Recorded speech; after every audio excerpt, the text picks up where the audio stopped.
हाँ तो प्यारे बच्चों, कैसे हैं आप लोग। उम्मीद करते हैं कि आप लोग खैरियत से होंगे और स्वस्थ होंगे और अपनी परीक्षा की तैयारी पर लगे हुए होंगे। प्यारे बच्चों, ये वीडियो काफ़ी खास होने वाली है उन छात्रों के लिए जो बिहार बोर्ड परीक्षा के एग्ज़ाम देने वाले हैं। अपने एग्ज़ाम में यानी त्रैमासिक परीक्षा की तैयारी कर रहे हैं, देने वाले हैं 27 तारीख को। आपको पता होगा सामाजिक विज्ञान यानी हिस्ट्री के जो प्रश्न पूछे जाएंगे, इस चैप्टर से एक भी प्रश्न आपके एग्ज़ाम में देखने को नहीं मिलेगा।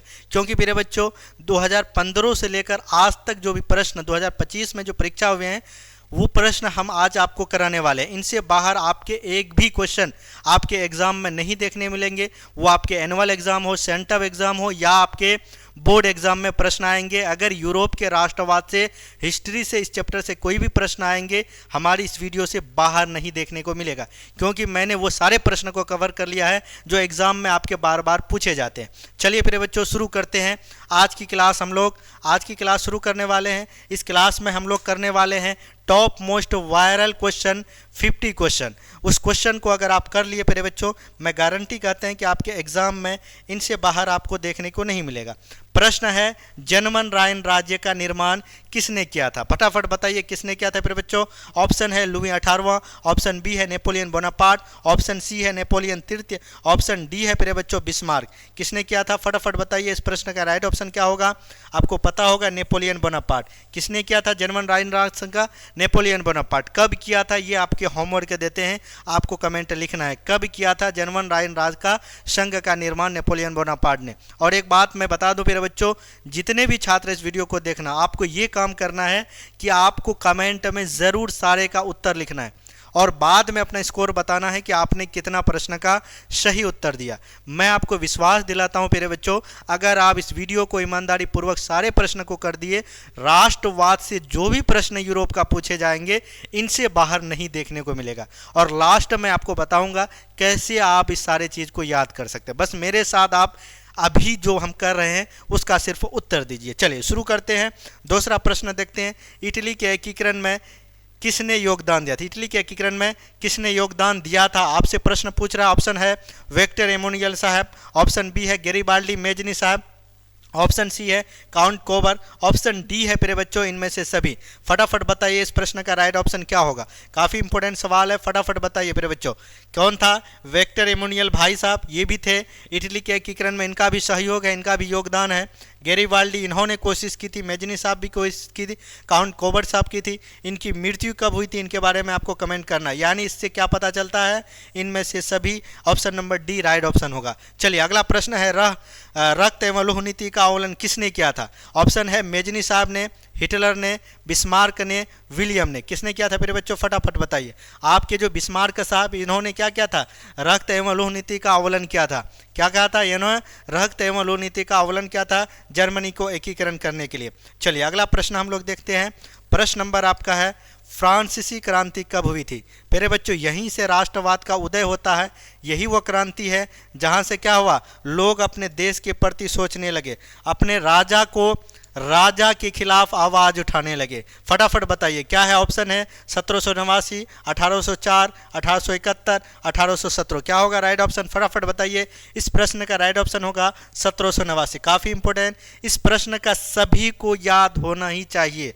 अगर इनको याद नहीं किए तो फिर हम समझ जाएंगे आपको हिस्ट्री या बिहार बोर्ड के इतिहास अगर आप पढ़ रहे हो तो अभी तक आप कुछ नहीं पढ़े हो प्यारे बच्चों। इसीलिए आप हमारे साथ यूएस क्लास में जुड़ सकते हैं ऑनलाइन। अगर आप हमारे ऑफलाइन कोचिंग सेंटर में ज्वाइन होना चाहते हैं तो आ जाइए। बिहार के एक जिला है जिसका नाम है पूर्णिया। क्या है प्यारे बच्चों?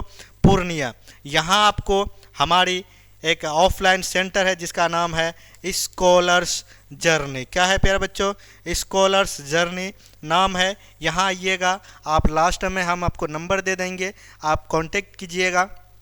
कोई भी आपका ब्रदर हो, सिस्टर हो, रिलेटिव हो जो बिहार बोर्ड का तैयारी करना चाहते हैं, एक अच्छे कोचिंग सेंटर, क्योंकि हमारी ये कोचिंग सेंटर लगभग पिछले 6-7 सालों से चल रहा है और एक बेहतर रिजल्ट बिहार बोर्ड में दे रहे हैं। चलिए अगला प्रश्न देखते हैं। हीगेल किस देश का दार्शनिक था? बताइए फटाफट बताइए। हीगेल किस देश का दार्शनिक है प्रिय बच्चों? फ्रांस का, इटली का, जर्मनी का, ऑस्ट्रेलिया का? किसका था? काफ़ी इंपॉर्टेंट सवाल है, फटाफट बताइए प्रिय बच्चों। किसका था? जर्मनी का था। किसका? जर्मनी का। चलिए अगला प्रश्न है, कुशोत का संबंध किस देश से है? काफ़ी इंपॉर्टेंट सवाल है, कई बार आपके एग्जाम में पूछे गए। ये सारा प्रश्न आप देख सकते हैं प्यारे बच्चों 2025 से लेकर 2015 तक ये सारे प्रश्न आपके एग्जाम में पूछे गए। ऑस्ट्रेलिया, यूनान या पोलैंड या हंगरी, कहाँ के थे? हंगरी के थे। इन्होंने 1848 के जो क्रांति हुई थी फ्रांस में प्यारे बच्चों, वहाँ से ये प्रभावित होकर अपने देश में भी ये क्रांति किया। क्या? आज़ादी के लिए, स्वतंत्रता पाने के लिए अपने देश के जनता को बताया तुम भी आज़ाद हो सकते हो। तब इन्होंने क्रांति किया और उनका हंगरी देश यानी वहाँ भी आज़ादी हुई, वो भी देश आज़ाद हुए। चलिए अगला हम लोग देखते हैं।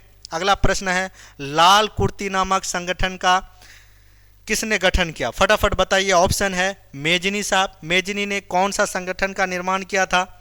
इसके बारे में आपको कमेंट करना है। खान अब्दुल खान गफ्फार ने किया था या श्री राजगोपालचारी ने किया था? ऑप्शन डी है सरदार वल्लभ भाई पटेल। फटाफट बताइए मेरे बच्चों, सरदार वल्लभ भाई पटेल कौन सा कार्य किए थे और इनको प्रथम किस नाम से जाना जाता है? यानी इनको भारत सरकार द्वारा प्रथम क्या बनाया गया था? प्रधानमंत्री, गृह मंत्री, जो भी बनाया गया था इसके बारे में आपको कमेंट करना है। श्री राजगोपालचारी कौन से पद में थे? खान अब्दुल गफ्फार खान को सीमांत गांधी के नाम से जाने जाते हैं। खान अब्दुल खान गफ्फार ने लाल कुर्ती नामक क्या क्या था? ये संगठन बनाया था। खान अब्दुल गफ्फार ये सीमांत गांधी के नाम से, और इसे क्या था? भारत रत्न प्राइज भी दिया गया था। मेजनी साहब ये यंग यूरोप और यंग इटली नामक संगठन का गठन किया था। ये कार्बोनेरी नामक संगठन से भी जुड़ा हुआ था। ये बात इतना आपको याद रखना है ये सारे व्यक्ति के लिए। ये सरदार वल्लभ भाई पटेल, इसको सरदार की उपाधि दिया गया था। बरदौली किसान जो आंदोलन हुआ था वहां पर। और प्यारे बच्चों इनको और भी किस नाम से जाना जाता है आपको बताना है, ठीक है। चलिए अगला प्रश्न हम लोग देखते हैं। मेजनी किस संगठन से जुड़ा था? चलिए मेजनी साहब किस संगठन से जुड़े हैं इसके बारे में आपको बताना है। लाल सेना से या कार्बोनेरी से या डाइट से या जेलमरीन से? फटाफट बताइए प्यारे बच्चों।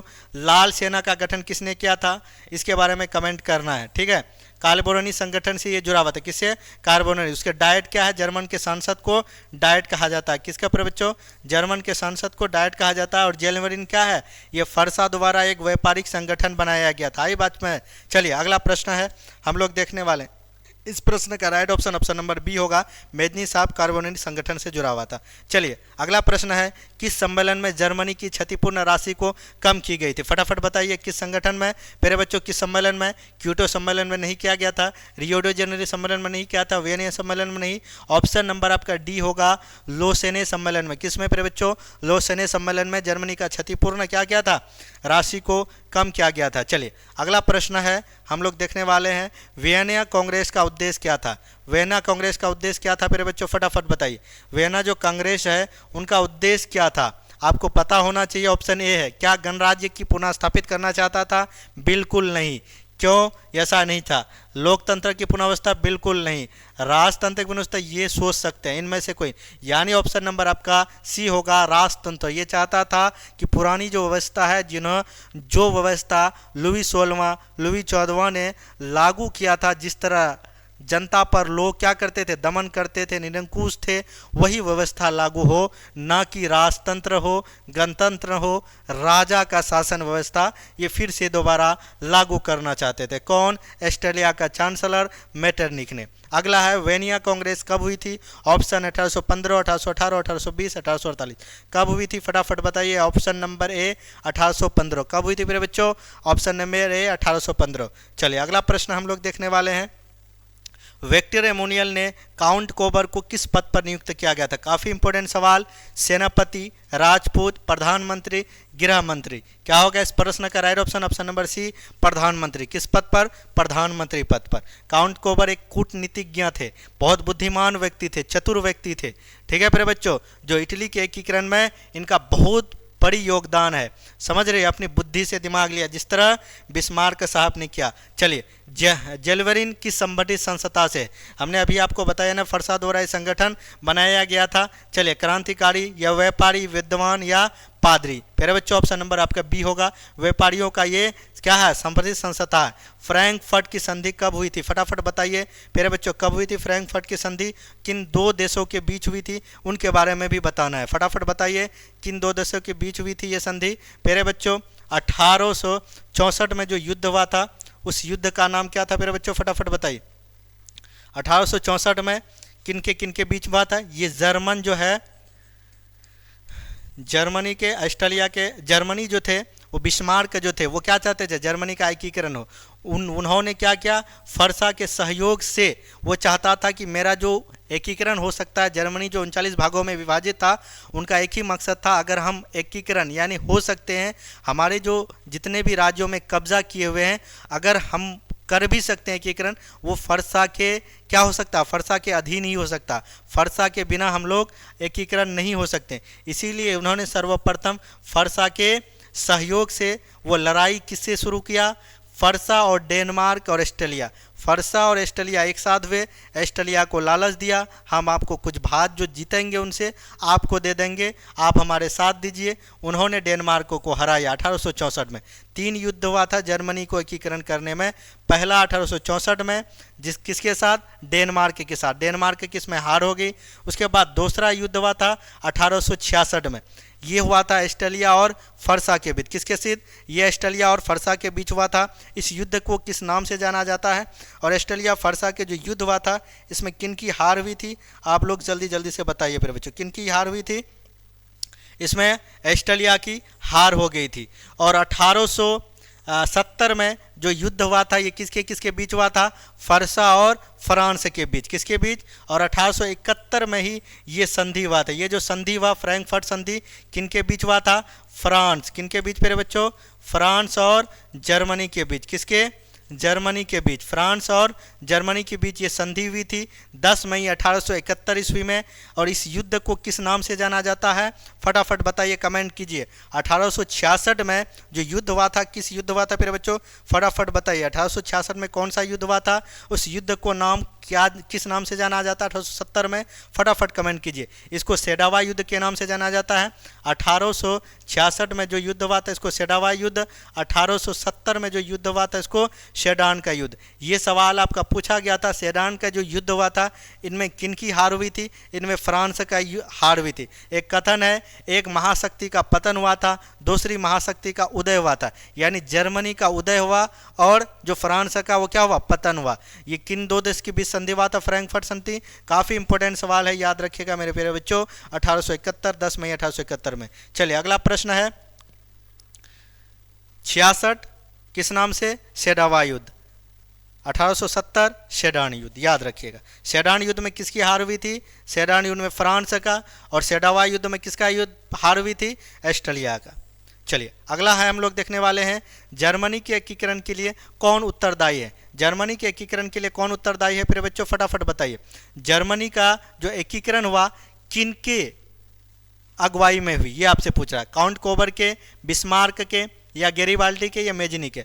आपको पता होना चाहिए ये भाई साहब इटली के एकीकरण में ये गेरिबाल्डी भी, मेजनी भी। इसका मतलब बिस्मार्क साहब क्या थे, जर्मनी के एकीकरण में सबसे ज़्यादा भूमिका थे। उन्हीं के अगुवाई में जर्मनी को एक हुआ और जर्मनी एक राष्ट्र बना, देश बना। चलिए अगला प्रश्न हम लोग देखने वाले हैं, इटली के एकीकरण में किसका संबंध नहीं है। इटली के एकीकरण में किसका संबंध नहीं, यानी इटली के एकीकरण में कौन ऐसा व्यक्ति है जो इटली के लिए कोई भी योगदान नहीं दिया, फटाफट बताइए प्रिय बच्चों। ऑप्शन है बिस्मार्क, ऑप्शन बी है प्रिय बच्चों गेरिबाल्डी, ऑप्शन सी है क्या है प्रिय बच्चों, काउंट कोबर, ऑप्शन सी है गेरिबाल्डी, मेजनी साहब। क्या होगा right option, option number Bismarck. ये तीनों व्यक्ति क्या थे, इटली के एकीकरण के लिए भाग दिए थे। चलिए अगला प्रश्न हम लोग देखने वाले हैं, जर्मनी इटली के एकीकरण के विरोध में कौन था। इटली और जर्मनी के एकीकरण में कौन विरोध था, आपको याद होना चाहिए। इंग्लैंड भाई नहीं, रूस भाई नहीं, ऑस्ट्रेलिया फरसा, यानी ऑस्ट्रेलिया साहब था, क्योंकि ये सब भी था पर सबसे ज़्यादा कौन थे प्यारे बच्चों, ऑस्ट्रेलिया कभी नहीं चाहता था कि जर्मनी और इटली का एकीकरण हो। ये चाहता था जितना हो सके ये लोग टूटे हुए रहे ताकि हम अपना कब्जा उसमें कायम करके रखें। चलिए जर्मनी के एकीकरण का प्रमुख वस्तुकार कौन था, पर बताइए फटाफट बताइए कौन था प्यारे बच्चों, मेजनी या गेरिबाल्डी या लेनिन या बिस्मार्क, किसमें था प्यारे बच्चों, बिस्मार्क साहब थे।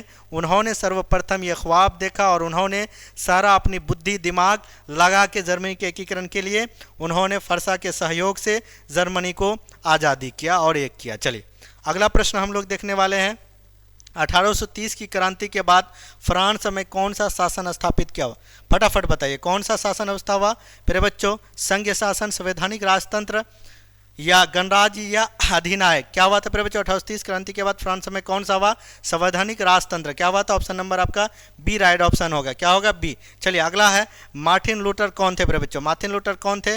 फटाफट बताइएगा। मार्टिन लूथर कौन थे? दार्शनिक थे या राजनीतिक थे या धर्म सुधारक थे या समाज सुधारक थे? कौन थे प्रिय बच्चों? Option number D. Martin Luther क्या थे? ऑप्शन नंबर डी समाज सुधारक थे। कौन थे प्रिय बच्चों? समाज सुधारक। कौन थे? समाज सुधारक। चलिए अगला प्रश्न हम लोग देखने वाले हैं। ये सारे प्रश्न आपके एग्जाम में पूछे गए हैं प्रिय बच्चों। कुछ ऐसे प्रश्न हैं जो आपके एग्जाम में लगता है कि आपको बाहर पूछे जाते हैं, पर होता क्या है, आपकी किताब में ही ये प्रश्न रहते हैं। आई बात समझ में? चलिए, गैरिबाल्डी पेशे से क्या थे? ऑप्शन है सिपाही थे या किसान थे या जमींदार थे या नाविक थे। क्या थे प्रिय बच्चों? नाविक थे। पेशे से क्या थे? नाविक थे। याद रखिएगा, काफ़ी बार ये प्रश्न पूछे गए। चलिए अगला प्रश्न हम लोग देखने वाले हैं, जल्दी जल्दी करने वाले हैं प्रिय बच्चों। समय कम है, आपके एग्ज़ाम नज़दीक है, ताकि आप जल्दी से इसको याद कर लीजिएगा। चलिए सवाल है आपका, यंग यूरोप संस्था की स्थापना कब हुई थी? कौन किया था? मतलब कोबर ने किया था, मेजनी ने, बिस्मार्क ने, गैरिबाल्डी ने। किसने किया था? मेजनी साहब। कब की थी इसके बारे में आपको फटाफट कमेंट करना है। चलिए, यूरोप का मरीज किसे कहा जाता? फटाफट बताइए, यूरोप का मरीज किसे कहा जाता है प्रिय बच्चों? इटली को या फ्रांस को, हंगरी को या तुर्की को? यूरोप का मरीज किसे कहा जाता है? तुर्की को। किसे प्रिय बच्चों? तुर्की को। चलिए अगला प्रश्न हम लोग देखने वाले हैं। अगला प्रश्न क्या है उसको देखिए। चलिए अगला प्रश्न है प्रिय बच्चों, किस युद्ध के बाद जर्मनी का एकीकरण पूरा हुआ? यानी कौन सा युद्ध हुआ जो जर्मनी का एकीकरण पूरा हुआ? क्रीमिया का युद्ध या सेडोवा का युद्ध या फरसा डेनमार्क का युद्ध या सेडान का युद्ध? आपको हमने बताया ना प्रिय बच्चों, सेडान का युद्ध कब हुआ था?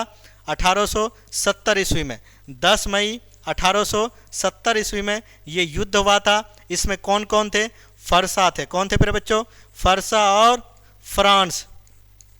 फरसा और फ्रांस थे। फ्रांस की इसमें क्या होगी प्यारे बच्चों? हार गई। और जीत किसकी हुई प्यारे बच्चों? फरसा की। इसीलिए कथन है, एक महाशक्ति का क्या हुआ?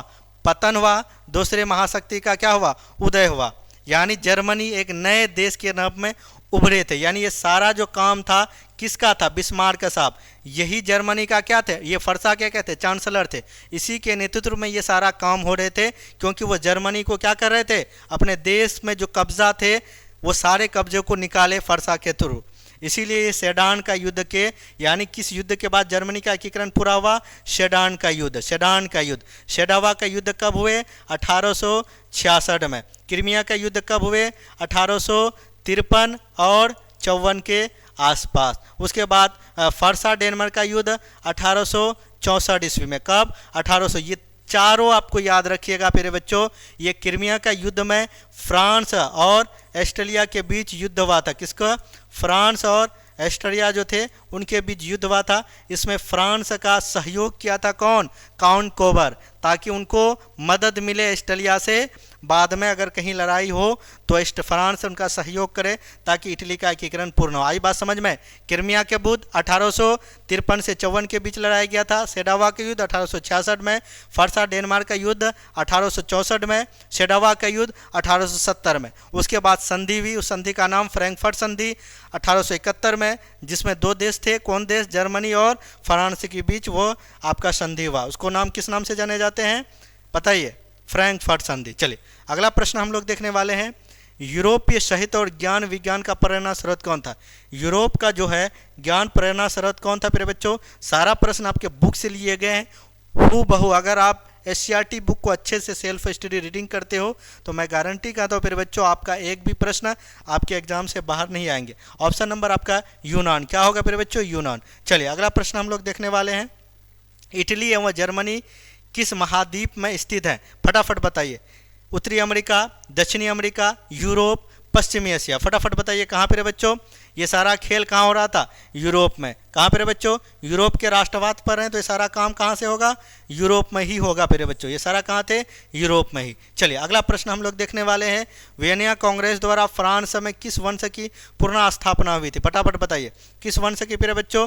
यानी वियना कांग्रेस द्वारा जो ऑस्ट्रेलिया के चांसलर थे वो कौन सा शासन व्यवस्था को फिर से राजा बना दिया था? आपको पता होगा, बुर्बो वंश। किसको मेरे बच्चों? Option number C right option होगा। किसको? बुर्बो वंश। किसको मेरे बच्चों?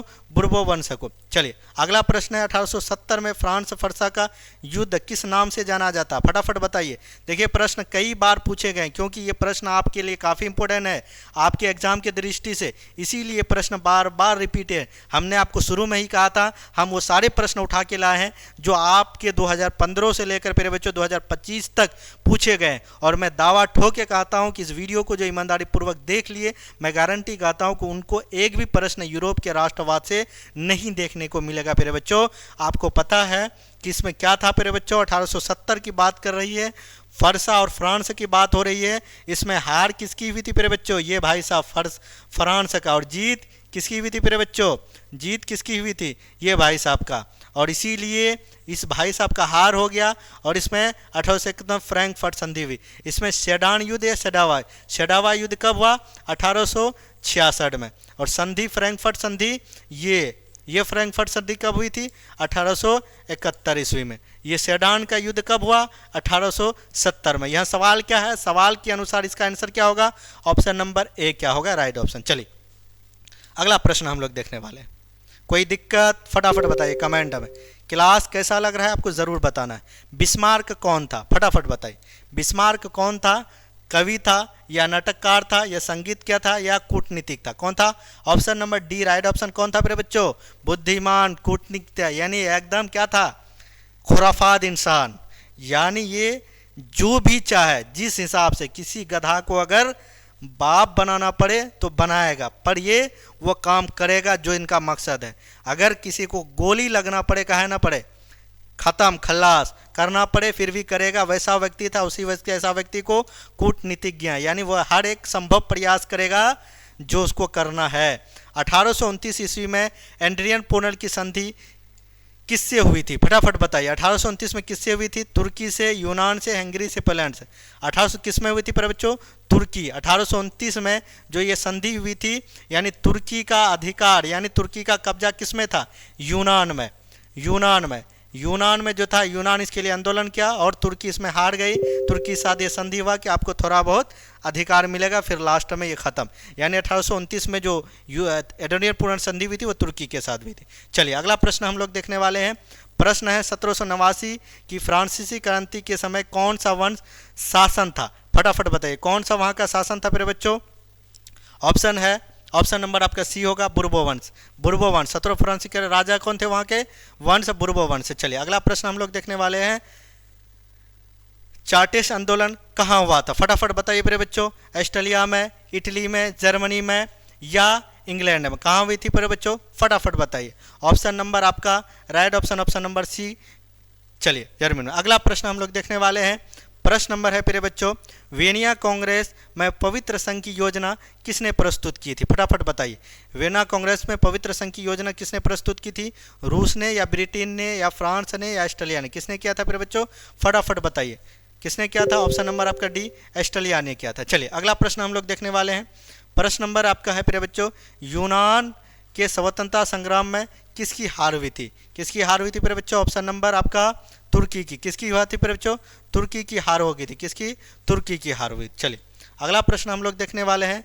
बिस्मार्क ने जर्मनी के एकीकरण के लिए कितने युद्ध लड़े, बिस्मार्क जर्मनी के एकीकरण के, ऑप्शन नंबर आपका 1 या 2 या 3, या प्रिय बच्चों कितना, 3। 1864 डेनमार्क और फरसा के बीच, 1866 ऑस्ट्रेलिया और फरसा, 1870 फ्रांस और प्रिय बच्चों किसके बीच, फरसा के बीच। इसको सेडान का युद्ध, सेडावा के युद्ध, फ्रांस और डेनमार्क के युद्ध, ये 3 युद्ध लड़ा गया था, याद रखिएगा। तीनों युद्ध काफ़ी इंपॉर्टेंट है, कई बार एग्जाम में पूछे थे। यूरोपीय सभ्यता का पालना किसे कहा जाता है, ग्रीस, यूनान को, फ्रांस को, इटली, किसे प्रिय बच्चों, यूनान को। किसे, ऑप्शन नंबर आपका ए, ग्रीस यूनान को। किसे प्रिय बच्चों, ग्रीस यूनान को। चलिए अगला प्रश्न हम लोग देखने वाले हैं। प्रश्न नंबर है आपका प्रिय बच्चों, नए गुल्फ आंदोलन कहाँ हुए थे, इटली में, जर्मनी में, फ्रांस, ब्रिटेन में, कहाँ हुआ था नए गुल्फ आंदोलन, कहाँ हुए थे प्रिय बच्चों। ऑप्शन नंबर आपका कहाँ हुए थे? फ्रांस में। कहाँ पे बच्चों? फ्रांस में हुए थे। काफ़ी इंपॉर्टेंट सवाल है। चलिए अगला प्रश्न हम लोग देखने वाले हैं। फर्स्ट नंबर है, वीनिया कांग्रेस में कौन सा राष्ट्र शामिल नहीं था? वीनिया कांग्रेस में कौन सा राष्ट्र शामिल नहीं था, यानी कौन सा देश शामिल नहीं था? प्रिय बच्चों, ब्रिटेन था, रूस था, फ्रांस था, जर्मनी नहीं था। कौन था प्रिय बच्चों? जर्मनी इसमें शामिल नहीं था। कौन नहीं था शामिल? पूछ रहा कौन शामिल नहीं था, यानी जर्मनी शामिल नहीं था। चलिए ये सब क्या थे? शामिल थे। चलिए अगला प्रश्न हम लोग देखने वाले हैं। कार्बोनी संगठन की कब हुई थी? कार्बोनी जो संगठन है उसकी कब हुई थी प्रिय बच्चों? फटाफट बताइए। 1810 कब हुई थी प्रिय बच्चों? 1810 या 1840 या आपके ऑप्शन है 1830। फटाफट बताइए क्या होगा इसका राइट ऑप्शन। फटाफट बताइएगा प्रिय बच्चों क्या होगा इसका राइट ऑप्शन। 1800 इसमें प्रिय बच्चों 34 होगा। क्या होगा? 1834। क्या होगा इसका राइट ऑप्शन? 1834। 1834 में ये संगठन का निर्माण हुआ था। कब हुआ था? 1834 में। चलिए अगला प्रश्न हम लोग देखने वाले हैं। प्रश्न नंबर है, नेपोलियन संहिता कब लागू किया गया था? फटाफट बताइए। नेपोलियन संहिता कब लागू किया गया था प्रिय बच्चों? फटाफट बताइए। नेपोलियन संहिता ऑप्शन नंबर डी 1804 ईस्वी में लागू किया गया था। चलिए अगला प्रश्न हम लोग देखने वाले हैं। किस संधि द्वारा स्वतंत्र यूनान राष्ट्र की स्थापना हुई? किस संधि द्वारा? ऑप्शन नंबर आपका क्या होगा? एंटोनियन पूर्ण संधि द्वारा। 1829 में ये संधि हुई थी तुर्की के बीच। किससे? तुर्की के बीच, याद रखिएगा। चलिए अगला प्रश्न हम लोग देखने वाले हैं प्रिय बच्चों। काफ़ी इंपॉर्टेंट सवाल है। सेडोवा युद्ध में किसकी पराजय, यानी किसकी हार हुई थी? पराजय का मतलब किसकी हार हुई थी प्रिय बच्चों? सेडोवा का पूछ रहा है। ऑस्ट्रेलिया। किसकी? ऑस्ट्रेलिया की हार हुई थी। सेडोवा युद्ध 1866, याद रखिएगा, ईस्वी तक। चलिए अगला प्रश्न। फरसा का शासक कौन था प्रिय बच्चों? फरसा का शासक कौन था? विलियम प्रथम या विक्टर इमैनुअल, नेपोलियन द्वितीय या नेपोलियन बोनापार्ट? कौन था प्रिय बच्चों? ऑप्शन नंबर विलियम प्रथम था। कौन था? विलियम प्रथम। चलिए अगला प्रश्न देखते हैं। मेटरनिक कौन था? मेटरनिक कौन था प्रिय बच्चों? फटाफट बताइए। मेटरनिक कौन था? काफ़ी इंपॉर्टेंट सवाल, सबसे आसान सवाल। ऑस्ट्रेलिया का चांसलर, पेज नंबर 2 में लिखा हुआ है शुरू में ही, इसीलिए इस सवाल का गलत होने का कोई सवाल ही पैदा नहीं होता। शडर्निया पिडमाउंट का शासक कौन था? फटाफट बताइए। शडर्निया पिडमाउंट का शासक कौन थे? नेपोलियन द्वितीय, काउंट कोबर, विक्टर इमैनुअल? कौन था प्रिय बच्चों? विक्टर इमैनुअल साहब थे शडर्निया पिडमाउंट का कौन थे? शासक थे। चलिए अगला सवाल देखते हैं। जर्मनी की एकीकरण किस संधि द्वारा पूरा हुआ? फ्रैंकफर्ट संधि।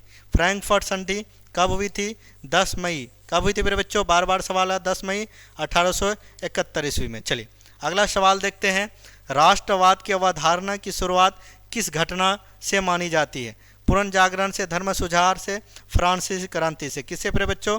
फ्रांसीसी क्रांति से। कहाँ से? फ्रांसीसी क्रांति से ही राष्ट्रवाद की अवधारणा की शुरुआत हुई। चलिए और एक सवाल लास्ट। नेपोलियन ने जर्मनी में किस संघ की स्थापना की थी? फटाफट बताइए। जर्मनी में किस संघ की स्थापना की थी? ये सवाल काफ़ी इंपॉर्टेंट है प्रिय बच्चों। राइन संघ का। किसका प्रिय बच्चों? राइन सवाल।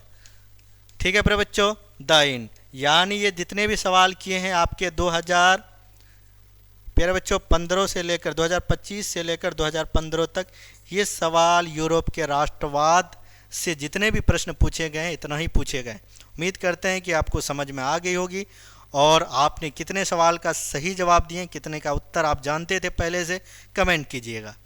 वीडियो अगर फास्ट हो गई है तो कमेंट में ज़रूर बताइएगा। थोड़ा सा कुछ अगर चेंजेस करना है, अगर लग रहा है कि स्पीड में बोल रहे हैं तो अगर आपको लगे कि थोड़ा सा कम स्पीड करना है तो उनके बारे में ज़रूर आप सजेशन दें अपना। उम्मीद करते हैं मेरे बच्चों आपको समझ में आ गई होगी। आज की क्लास काफ़ी इंपॉर्टेंट है। इसका जो सब्जेक्टिव क्वेश्चन है वो भी हम बहुत जल्द आपको लेके आएंगे। आज ही रात में सारी वीडियो अपलोड हो जाएगी। चैप्टर 2 का भी जो इम्पोर्टेंट वायरल क्वेश्चन है वो सारा लेके आएंगे।